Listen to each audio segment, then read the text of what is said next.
pertanyaan. Iya, betul.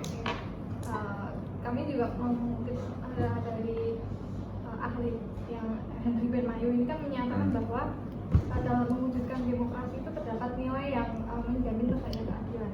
Okay. Menurut Bapak Sugeng, ini apakah pelaksanaan pemilu yang selama ini sudah sebagai representasi demokrasi ini sudah berjalan dengan nilai tersebut, Pak? Keadilan ya.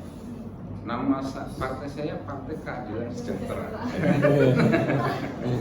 Teorinya sama dengan Pak Henry itu ya. Jadi ingin mewujudkan, ingin menghadirkan keadilan di tengah masyarakat. Tentu berbicara tentang konsep keadilan ini menjadi subjektif ya. Subjektifnya begini. Bagi masyarakat yang mendapatkan segala sesuatu yang dia inginkan dalam apa yang menjadi tugas dari pemerintah, dia akan menganggap bahwa keadilan sudah datang, misalnya. Tapi bagi yang belum merasakan, maka dia seperti tidak ada intervensi dan kehadiran pemerintah di dalam kehidupan. Misalnya begini, Pak. Di Lampung baru-baru ini viral ada seorang pemuda mengupload jalan yang jelek banget, ya, sehingga sampai-sampai presiden harus datang ke Lampung ngecek pembangunan jalan segala macam. Orang di Lampung yang jalannya jelek itu nggak mungkin akan bilang bahwa keadilan sudah datang, kan gitu. Kenapa? Jalannya aja masih jelek. Bagaimana kalau jalan jelek perekonomian bisa berjalan baik? Kan nggak mungkin. Padahal jalan bagus, nanti perekonomian akan menunjang, jadi bagus.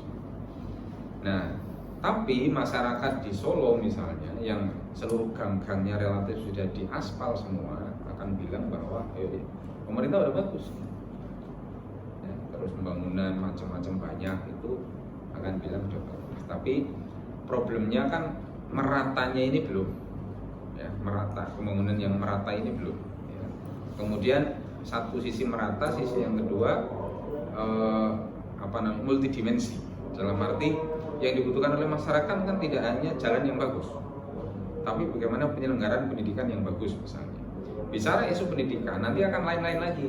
Di Solo misalnya, di Solo sistem zonasi itu menggugat ataupun mengobrak-abrik rasa keadilan yang selama ini sudah berjalan di tengah masyarakat, bahwa sing pinter engkau yang untuk sekolah sing apik.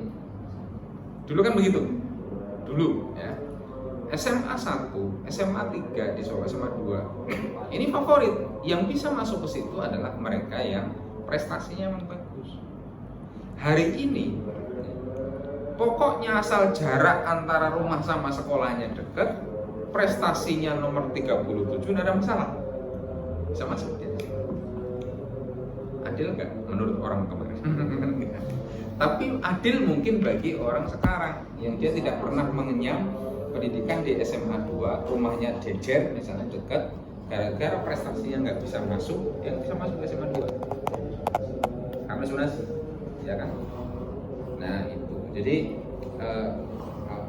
adil menjadi subjektif dalam hal itu. Tapi pemerintah kan mencoba untuk menghadirkan keadilan dalam arti SMA 1 mestinya tidak hanya diakses oleh mereka-mereka yang besar prestasi tinggi. Ya. Ada nih warga sekitar SMA 1 dekat situ nggak bisa sekolah di situ gara-gara prestasinya rendah. Jadi adil bagaimana menurut pemerintah? Adil menurut pemerintah berarti yang dekat itu mestinya juga berhak masuk meskipun bodoh. Toh nanti kalau udah campur sama anak-anak pinter, siapa tahu dia jadi pinter. Meskipun yang terjadi sesungguhnya sing pinter malah jadi bodoh gitu, orang bodoh caca bodoh sing doning kono gitu. Gurune barang milu malas gitu. Biasanya dia ngajar, cah pinter kan sekali dijelaskan mudeng, iki wis ping 17 orang mudeng-mudeng gitu kan, mesake gurune.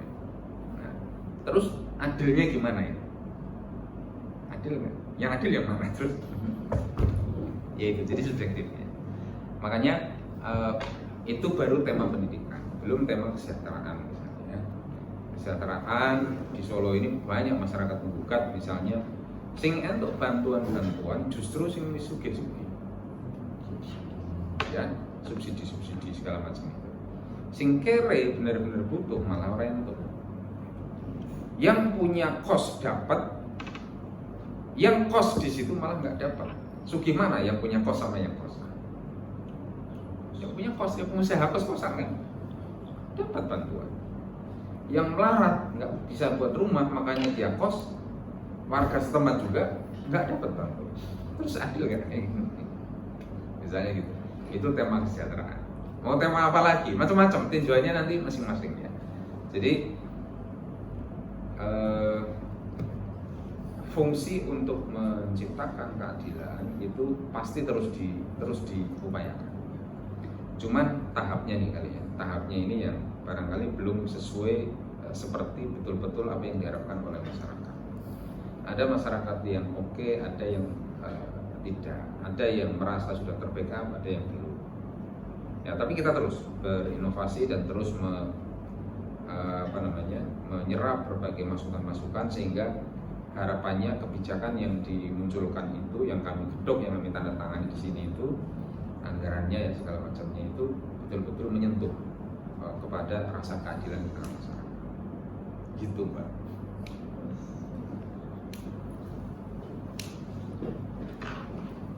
Terus